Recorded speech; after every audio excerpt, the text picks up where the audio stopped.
Mariani gibbon অভয়াৰণ্যত খৰি লুৰিবলৈ গৈ নিখোজ মহিলা। দিহিঙীয়া পাৰ চাহ বাগিচাৰ পৰা গিবন অভয়াৰণ্যত খৰি লুৰিবলৈ গৈছিল 5গৰাকীকৈ মহিলা। হঠাৎ খৰি লুৰিবলৈ যোৱা মহিলাসকলক আক্ৰমণ কৰে এটা বন্য হস্তীয়ে। আনহাতে গিবনৰ মাজেদি যোৱা ঐতিহাসিক ধুদৰ আলিত বন্য হস্তীয়ে আন এগৰাকী বৃদ্ধা লোকক আক্ৰমণ কৰে।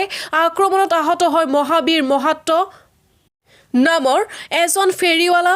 বন্য হস্তীৰ আক্ৰমণত খৰি লুৰিবলৈ যোৱা আন 4গৰাকী মহিলা আৰু পথাচাৰী ফেৰীৱালা এজন লোক পলাই আহিবলৈ সক্ষম হয় যদিও দিহিঙীয়া পাৰ পুৰণা লাইনৰ অঞ্জনা চামচি নামৰ মহিলাগৰাকী বৰ্তমানলৈ গিবনৰ মাজতে নিখোজ হৈ আছে।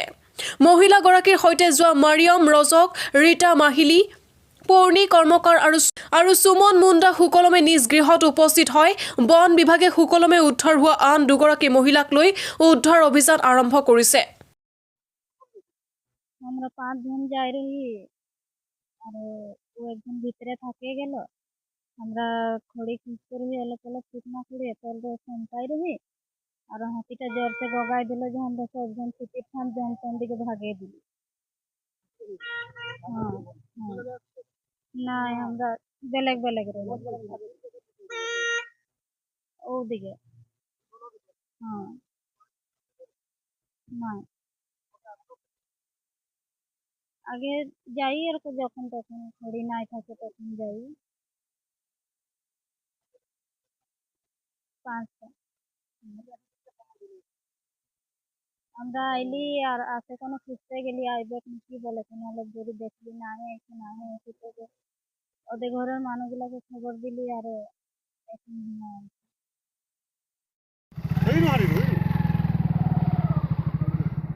ক'ৰ পৰা আহি আছিলে? এই ডিঙা পাৰা ফেৰী কৰে? অঁ দুখ পাইছে আপুনি? অঁ ক'ত ঘৰ? এই মৰিয়ানি। কি নাম আপোনাৰ? মহাবীৰ মহাবীৰ মাহাতো। মাহাতো। ক'ত ঘৰ? এই মৰিয়ানি থাকোঁ। মৰিয়নি ক'ত ঘৰ থাকে? বিহাৰ। বিহাৰত।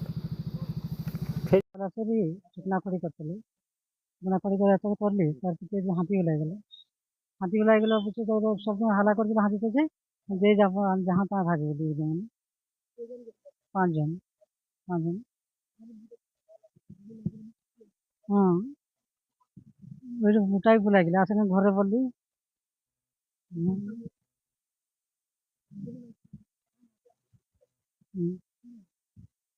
কি নাম রে অঞ্জনা সামাসি ডিঙাপাড়া।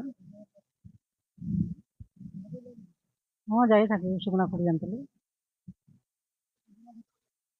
জীবনে এটা